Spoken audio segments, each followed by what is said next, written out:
This is America in the Morning from Westwood One. Good morning, I'm John Trout. It's Friday, January 31st, 2025. Here's what's coming up on America in the Morning. President Trump speculates DEI policies may have had a role in the deadly plane collision over the Potomac River. I'm John Stolnis in Washington. President Trump's pick to head the FBI is trying to convince Democrats he is not out to seek revenge. Sagar Meghani, Washington. President Trump says tariffs are coming soon. Those tariffs may or may not rise with time. I'm Clayton Neville. Lawsuit against a proposed Chicago casino who isn't allowed to invest. Investors are bracing for more on tariffs that may come from the White House today, seen as pushing up inflation. I'm Jessica Ettinger. Basketball shockwaves over a hoop star and a betting investigation, plus an historic spacewalk for the stranded astronauts. All ahead on America in the Morning. The National Transportation Safety Board continues its investigation into the collision between an Army helicopter and an American Airlines flight just prior to the passenger jet landing at Reagan International Airport. With the latest from Washington, here's our John Stolnis. As of last night, divers had pulled 28 bodies from the Potomac River. All told, 64 people, 4 crew and 60 passengers were aboard American Eagle Flight 5342 from Wichita. None are believed to have survived. 3 soldiers were aboard the Black Hawk helicopter. The Washington Post reports staffing levels inside Reagan National's air control tower were not normal at the time of the accident, with one controller reportedly in charge of monitoring both helicopters and passenger jets, a job normally done by 2 people. NTSB Chair Jennifer Homendy told reporters yesterday their investigation has just begun. Part of any investigation, we look at the human, the machine, and the environment. So we will look at all the humans that were involved in this accident. Again, we will look at the aircraft, we will look at the helicopter, we will look at the environment in which they were operating in. Officials say they have found the cockpit voice recorder and the black box from Flight 5342. The Washington Post also reports last night's tragedy came one day after a near miss at the same airport. A Republic Airways flight had to make a second approach after a helicopter appeared near its flight path. Aviation safety expert Hassan Shahidi says Reagan Airport has a complex airspace. It's got military operations, military helicopter operations, as well as Coast Guard, as well as National Park Service, and they've been in place for years and years. Speaking from the White House briefing room yesterday, President Trump addressed reporters and offered condolences to the families of the victims. As one nation, we grieve for every precious soul that has been taken from us so suddenly. And we are a country of, really, we are in mourning. And while he promised a thorough investigation, he speculated that diversity, equity, and inclusion policies enacted by Democratic administrations before him could be responsible. Are you saying this crash was somehow caused and the result of diversity hiring? And what evidence have you seen to support these claims? It just could have been. I put safety first. Obama, Biden, and the Democrats put policy first. Trump's words spurred quick reaction from Democrats like Senate Minority Leader Chuck Schumer. It's one thing for internet pundits to spew off conspiracy theories. It's another for the President of the United States to throw out idle speculation. President Biden's former Transportation Secretary Pete Buttigieg responded on X, calling Trump's speculation despicable. John Stolnis, Washington. Senate committees heard from 3 of President Trump's cabinet nominees on Thursday, including from the person who, if confirmed, will be tasked to head the FBI. Washington correspondent Sagar Meghani reports. Mr. Patel has precisely the qualifications we need at this time when the FBI is not being respected by our public. Mr. Patel, should you be confirmed, you'll take charge of an FBI that is in crisis. President Trump's pick to head the FBI is trying to convince deeply skeptical Democrats he is not out to seek revenge on the president's behalf. In his confirmation hearing, Kash Patel insisted he does not have an enemies list, and as director would not seek retribution for the president or lodge politically motivated probes. I have no interest, no desire, and will not, if confirmed, go backwards. There will be no politicization at the FBI. There will be no retribution punitive actions taken by any FBI should I be confirmed as the FBI director. Democrats have cast Patel as a Trump loyalist who's repeatedly made controversial statements. Patel says none of that's relevant now. The only thing that will matter if I'm confirmed as a director of the FBI is a de-weaponized, depoliticized system of law enforcement. Rhode Island Democrat Sheldon Whitehouse says there's a big difference between the facade around Patel and what he has actually done and said in real life when left to his own devices. There can never be a tolerance for violence against law enforcement. And anyone that commits an act of violence against law enforcement must be investigated, prosecuted, and imprisoned. Sagar Meghani, Washington.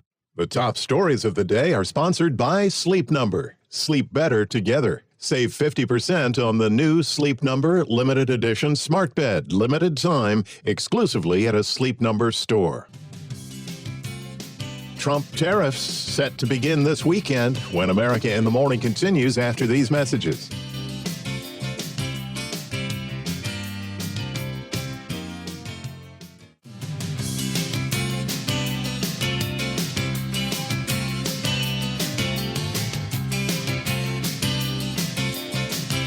You're with America in the Morning. Snow changing to rain for this final weekend of January. Here's AccuWeather.com meteorologist LaTroy Thornton. A disturbance heading from the Midwest off the southern New England coast will bring a large area of rain from Missouri and Illinois through Massachusetts and southward through mainly interior portions of the East Coast states through the daylight hours of today, with the steadiest precipitation from the nation's capital through New Jersey and Pennsylvania. As a cold front slices eastward toward the coast, there could even be some thunder embedded within the rain from western Virginia and eastern Kentucky to the New Orleans area and even the Florida Panhandle.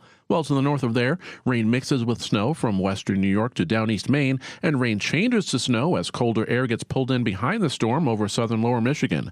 Tonight brings additional changeovers to snow, with 1 to 3 inches of accumulation most likely from north of Detroit to central New York and north central parts of New England.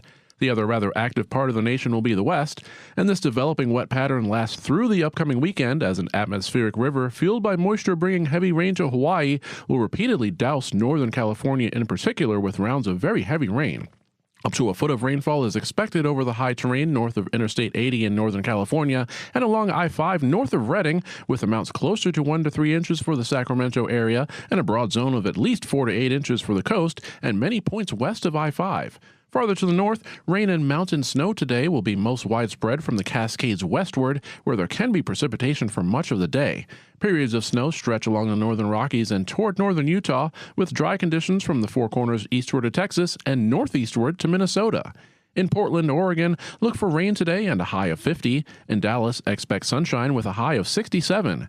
That's the nation's weather. I'm AccuWeather.com meteorologist LaTroy Thornton.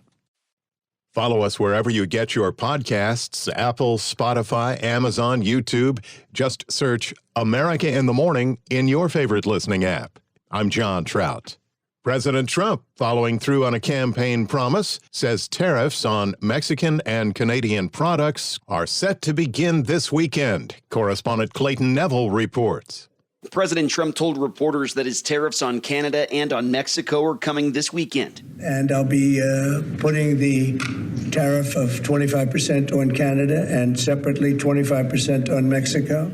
He listed the reasons why. Number one is the people that have poured into our country so horribly and so much. Number two are the drugs, fentanyl, and everything else that have come into the country. And number three are the massive subsidies that we're giving to Canada and to Mexico in the form of deficits. The president says he's still considering whether or not to include oil from those countries as part of his import taxes. The 25%, though, he said, is critical. And we will really have to do that because we have very big deficits with those countries. Those tariffs may or may not rise with time. Critics of the move, including the Canadian Chamber of Commerce, believe that Trump's tariffs would tax America first in the form of higher costs. But the Trump administration doesn't seem concerned about a potential negative impact on the economy. In fact, the president said, quote, "We don't need the products that they have. We have all the oil you need. We have all the trees you need," meaning the lumber. I'm Clayton Neville. A new casino slated to open in the heart of downtown Chicago is being accused of violating U.S. civil rights laws by allegedly preventing white men from investing in the project. Fox News is reporting that the lawsuit filed against Bally's Chicago has an agreement in place that states that an investor in the project must be a minority or woman. The Wisconsin Institute for Law and Liberty filed the lawsuit, saying it prevents white men from buying stock in the company. Bally's Chicago is a $1.7 billion casino and resort expected to open in 2026. When we return on America in the Morning, Southwest CEO on D.C. airspace after these messages.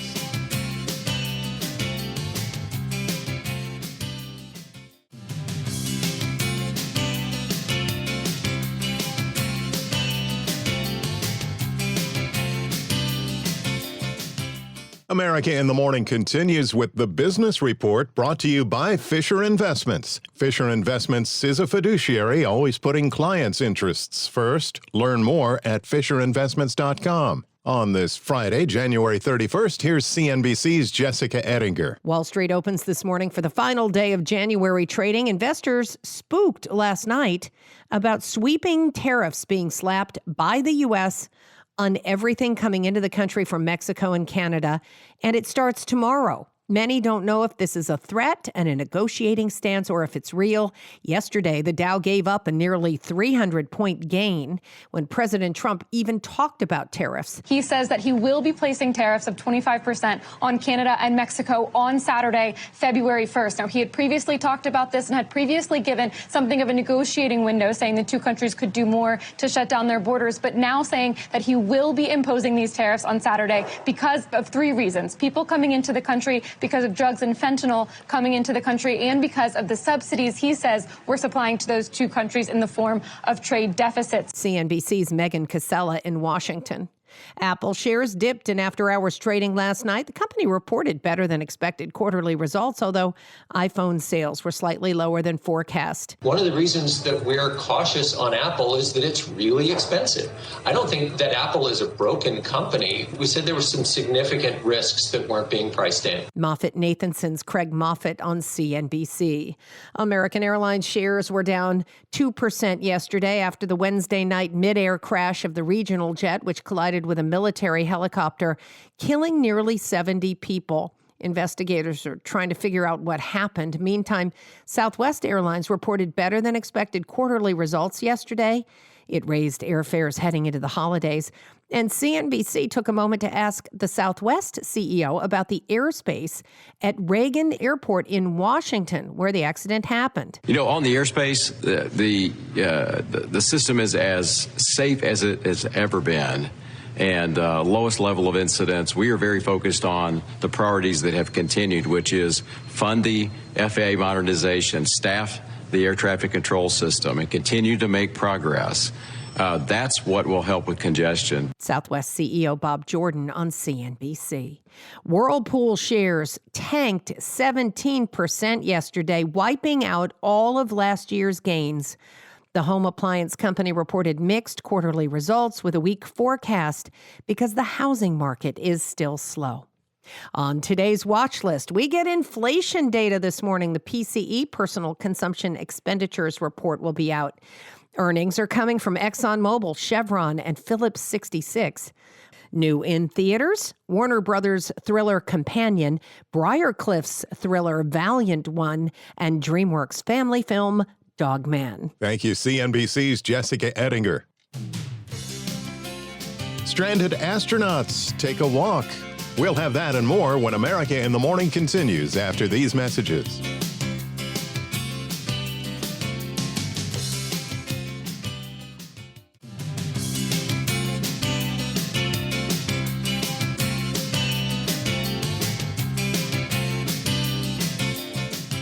This is America in the Morning. A report in the Wall Street Journal is sending shockwaves through professional basketball. Correspondent Gethin Coolball reports there are allegations that a star player is under investigation in connection with an illegal betting scheme. Unusual betting patterns surrounding the play of then Hornets guard Terry Rozier in a game nearly 2 years ago are now under investigation by federal prosecutors. The inquiry is part of the same probe that led to the lifetime ban of Raptors player Jontay Porter, the NBA confirmed Thursday. The Wall Street Journal first reported the investigation, noting that Rozier, who played for Charlotte on the date in question but now plays for the Heat, has not been charged with a crime or accused of wrongdoing. The NBA said it looked into the matter at the time and did not find that any league rules were violated. I'm Gethin Coolbaugh. NASA's 2 astronauts who've been stuck in space for about 7 months have taken their first spacewalk together and are setting space records in the process. Correspondent Donna Warder reports. P1, P9, J1, and J9 are configured. NASA astronauts Butch Wilmore and Sonny Williams have been stuck at the International Space Station since last June. But on Thursday, they took their first spacewalk together. They removed a broken antenna and wiped the space station's exterior for any evidence of microbes. It's a new record for Williams and for women. Williams has beaten retired astronaut Peggy Whitson's record of 60 hours, 21 minutes worth of spacewalking. As for when Williams and Wilmore will come home, either late March or early April, when SpaceX can bring them back. They had originally planned to spend just a week at the space station, but Boeing's Starliner capsule encountered so much trouble that NASA decided to bring it home empty. I'm Donna Warder. America in the Morning for Friday, January 31st, 2025 is produced by Jeff McKay. I'm John Trout. This is Westwood One.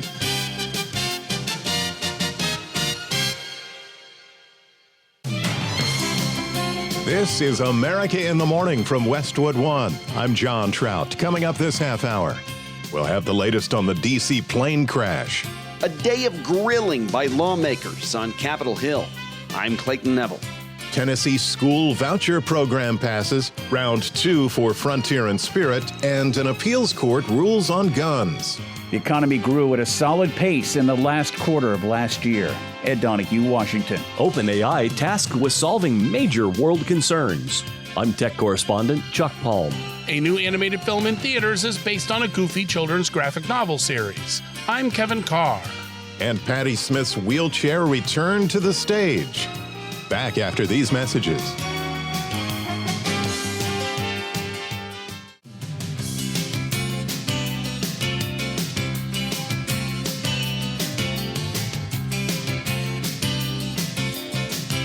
This is America in the Morning. Quite a bit of rain is forecast for California this weekend. Quite a bit. Here's AccuWeather.com meteorologist LaTroy Thornton. A days-long atmospheric river event gets underway today, and a series of disturbances will meet up with a rich flow of moisture tracing all the way back to Hawaii to bring significant rainfall to parts of southern Oregon and especially northern California through the weekend, perhaps even into early next week. The highest amounts of 8 to 12 inches of rain will extend mainly into the typical upslope areas of northern California from the northern coast ranges into the northern part of the Sierra Nevada. San Francisco can pick up 1 to 2 inches of rain, with locally higher amounts to the north of the city, especially along the coast, and even places such as Reno, Nevada can get an inch or 2 of rain through Monday.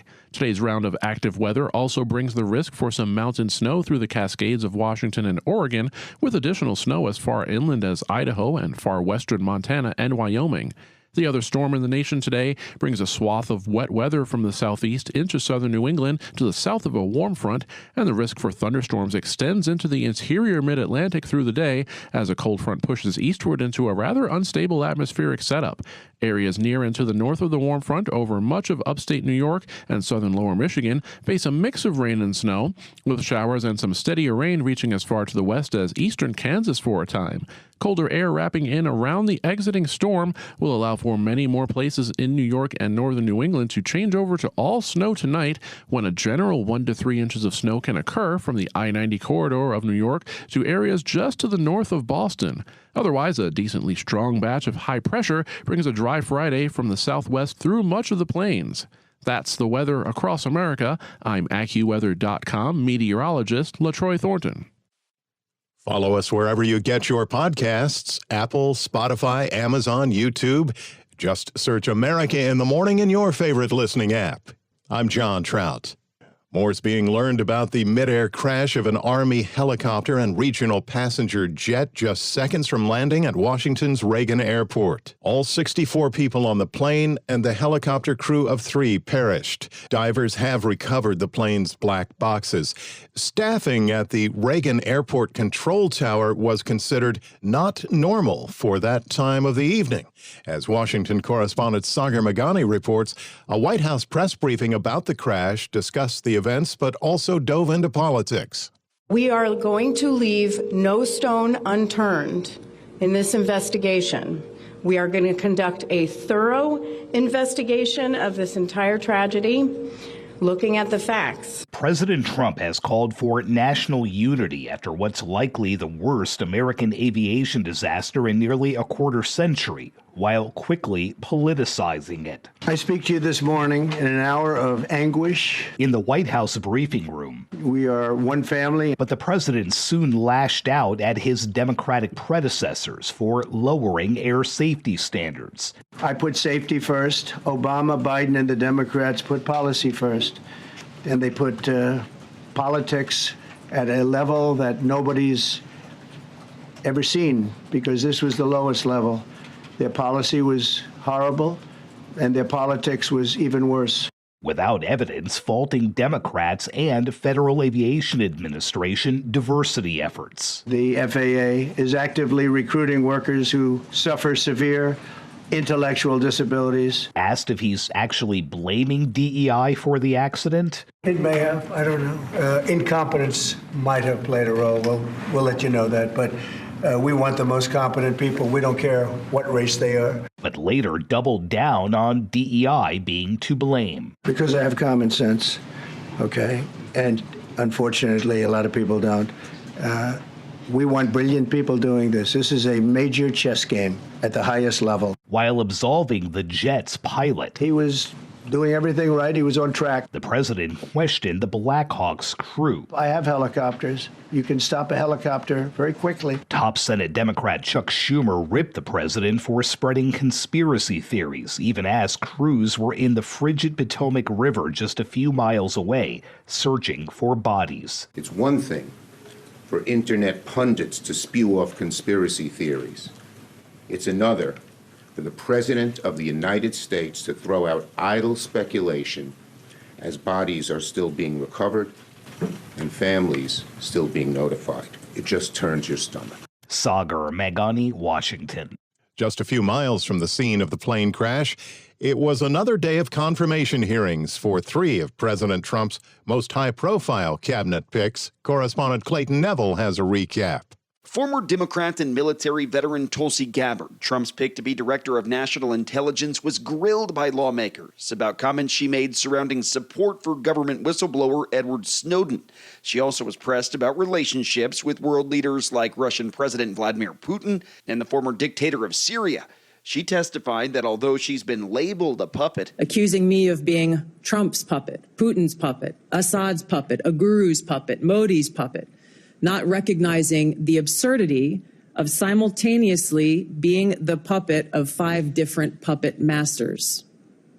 The same tactic was used against President Trump and failed. The fact is, what truly unsettles my political opponents is I refuse to be their puppet. While Gabbard is a former congresswoman and a lieutenant colonel in the National Guard who was twice deployed to the Middle East, she also is a former Democrat and has no formal experience in the intelligence field. That's the top criticism from lawmakers. Meanwhile, Trump's nominee for FBI Director, Kash Patel, a former federal prosecutor and Trump administration aide, was pressed on his comments about those involved in the January 6th Capitol riots. There should be no politics in the FBI, and having been a victim of the weaponization of law enforcement against me, I know what that feels like, and if I'm confirmed, I will make sure no American feels that sleight of hand ever again. Senator Amy Klobuchar pushed back on previous comments made by Patel. Did he say that the headquarters should be shut down? Mr. Chair, I deserve an answer to that question. He is asking to be head of the FBI, and he said that their headquarters should be shut down. It was another day of hearings for RFK Jr., Trump's pick for Health and Human Services Secretary. President Trump has made it very clear to me that he wants to negotiate. Negotiate is a big word, Bobby. It's a big word. That's the word you just used, Senator. Yeah, but he sparred with Senator Bernie Sanders. You know, the problem of corruption is not just in the federal agencies, it's in Congress, too. Almost all the members of this panel are accepting, including yourself, are accepting millions of dollars from the pharmaceutical industry. Oh, no, and no, protecting their interests. Oh, I thought that would come. No. I ran for president like you. I got millions and millions of contributions. They did not come from the executives, not one nickel of PAC money. It was a day of grilling by lawmakers, and while it is believed Kennedy and Gabbard may have the toughest time getting through, it's thought they could still get the support needed to take their posts. I'm Clayton Neville. Banning the sale of handguns to 18 to 20-year-olds. And super problems solved with supercomputer. When America in the Morning continues after these messages.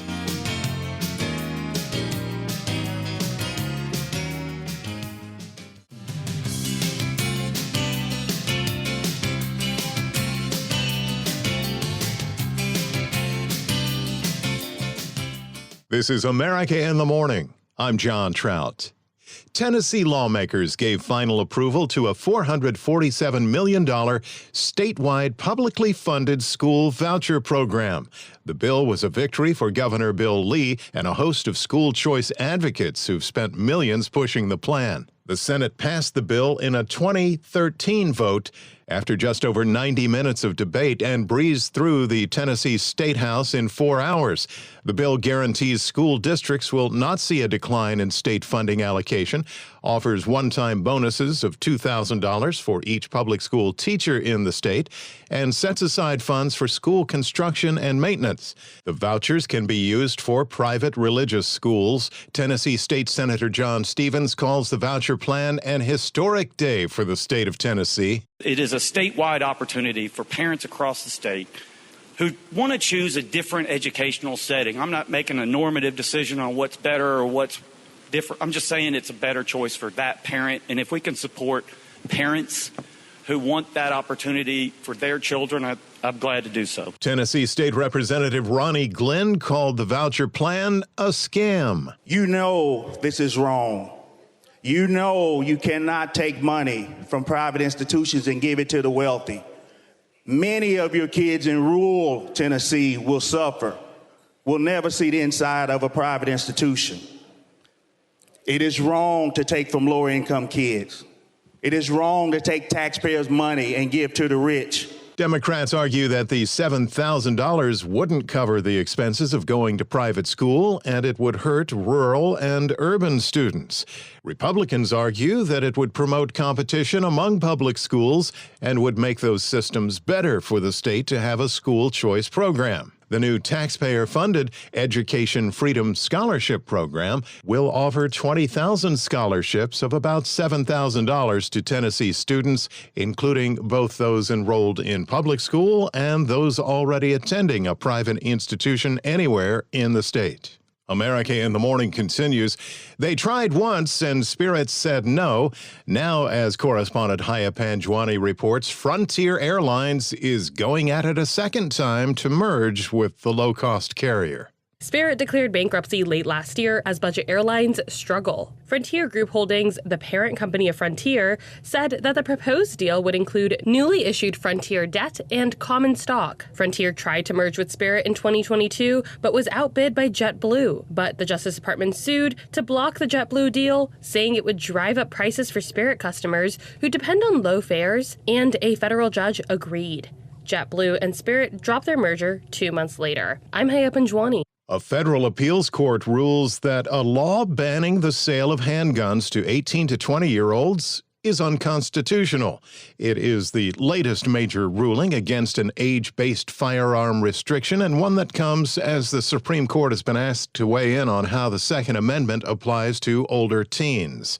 The new ruling from the Fifth Circuit U.S. Court of Appeals strikes down a landmark gun control regulation in place since 1968. Last year, the U.S. Supreme Court upheld a long-standing federal law prohibiting the possession of firearms by people under domestic violence restraining orders.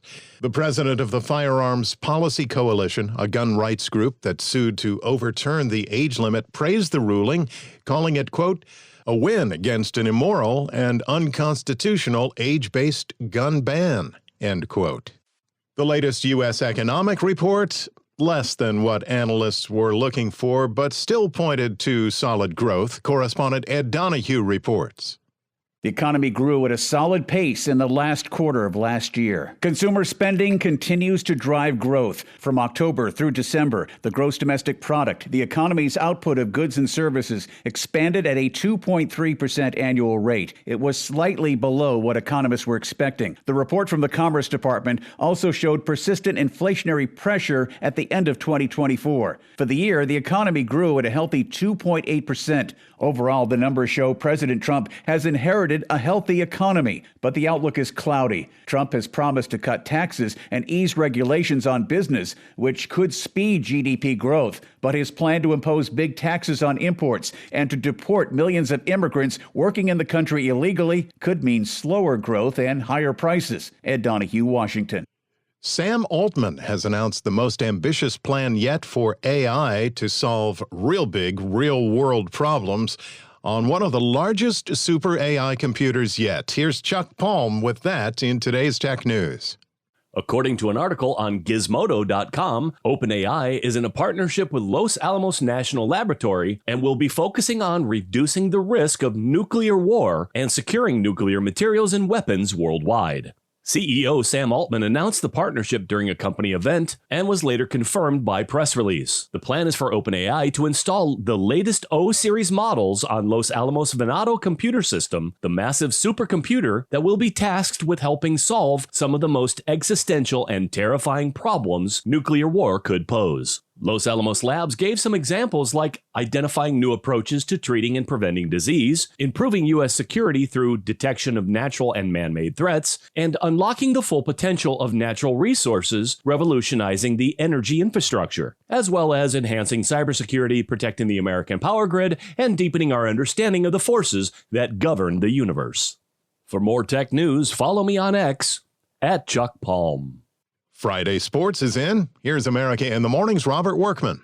NBA on Thursday, the first-place Cavaliers hammered the Hawks 137-115. Darius Garland and Evan Mobley will join starter Donovan Mitchell at the All-Star Game in San Francisco next month. They were named as reserves yesterday. Lakers walloped the last-place Wizards 134-96. That's Washington's 16th consecutive loss. It's the second time this season they've dropped 16 straight. Blazers lit up the Magic 119-90 for their sixth win in 7 games. 5 straight wins for the Timberwolves. They trounced the Jazz 138-113. And the Grizzlies nipped the Rockets 120-119. NHL, the Jets scored 4 times in period 3 and blasted the Bruins 6-2. Winnipeg moves into sole possession of the top record in the NHL. Senators tipped the Capitals 5-4 in overtime, so Washington falls a point behind the Jets, but Alex Ovechkin scored his 876th goal. He's just 19 away from passing Wayne Gretzky. Blue Jackets beat the Golden Knights in overtime. Red Wings slipped past the Oilers in a shootout. Shutouts for the Wild, Lightning, and Islanders, and wins for the Hurricanes, Flames, and Kraken. College basketball, UCLA overwhelmed number 16 Oregon 78-52. The unranked Bruins actually ahead of the Ducks in the Big Ten standings.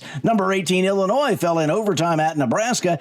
And in baseball, Max Scherzer has reportedly taken a 1-year deal with the Blue Jays. The 3-time Cy Young winner went an injury-plagued 2-4 in just 9 starts for the Rangers last year. That's Friday Sports. Thank you, Robert.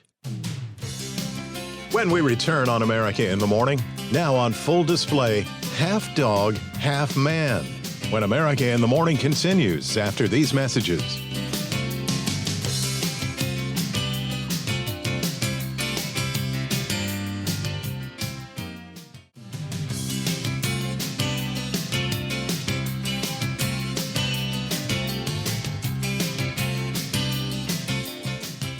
Welcome back. This is America in the Morning.